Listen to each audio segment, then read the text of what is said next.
Magic Overtime with Dante Galante is brought to you by Tobacco-Free Florida. Welcome back to Magic Overtime with Dante Galante. A great way to stay connected to your Magic is by being a part of our social network. Be our fan on Facebook or MySpace, follow us on Twitter, watch us on YouTube, or talk with other Magic fans on the message boards. Find all of this at OrlandoMagic.com. And welcome back, everyone, to the final segment of Magic Overtime with Dante and Galante. And as promised, we have Kevin Holden joining us here now. And Kevin, you've been working. You've been handing out magnets and T-shirts.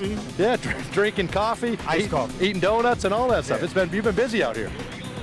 But as we look back at this season, it's been a great season, obviously, for the team, but the buzz in the community. What have been some of your favorite moments from the season? My favorite moment is clinching the Eastern Conference Championship and being in the arena that night, and how people never left. I mean, they kind of stayed in the arena all night, and the trophy presentation, and just going back to the finals. But reflecting on the whole year, I think the ride was just great.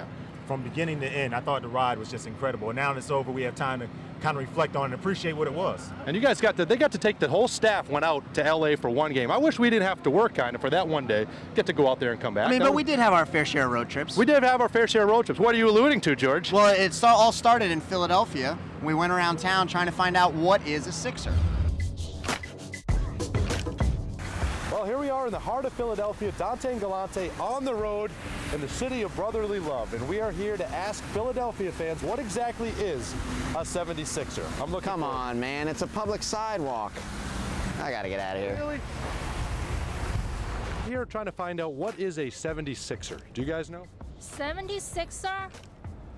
I only know Sixer is a basketball team in Philadelphia, but I don't know 17. What does that mean? All right, we're here at the Liberty Bell, built in 1976, and I heard all kinds of things about how it's cracked, and I don't see a crack in this thing. It looks pristine. Idiot. Dante Galante and Ray Alston as we close out the show here.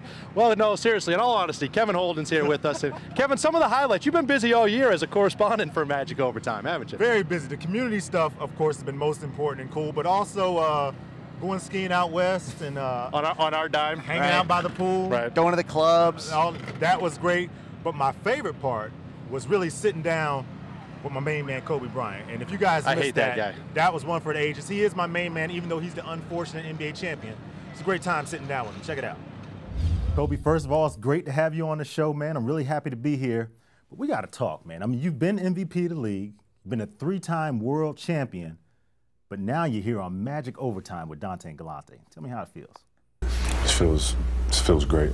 I think, you play the season to get to this point. Hey, before we continue, your lips are a little chapped.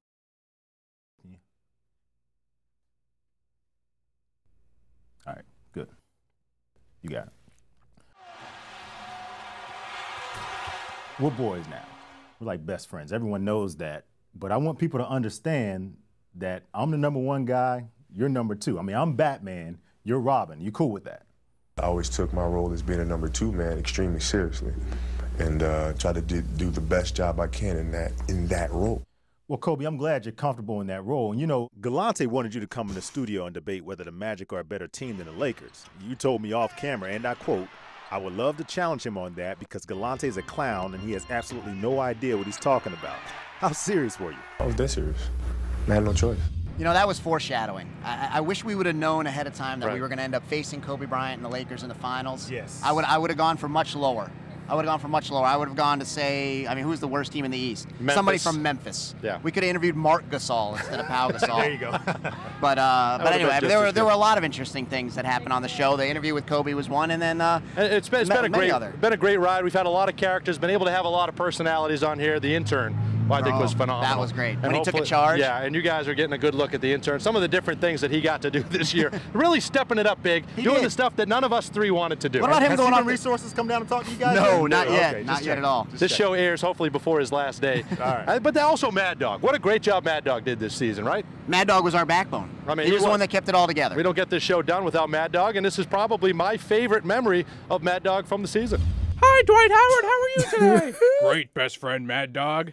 Want to come to my house for supper? That sounds great, Mad Dog. Mrs. Mad Dog's making a big turkey feast tonight, and she said we could play video games all night long. Well, you know I love my turkey, but not as much as I like video games. Oh, this is going to be so much fun. Well, that's going to do it for this season. How long have we been waiting to say that? This season of Magic Overtime with Dante Galante has come to a close. It's over. Was it even a good season? What do you think? I think so.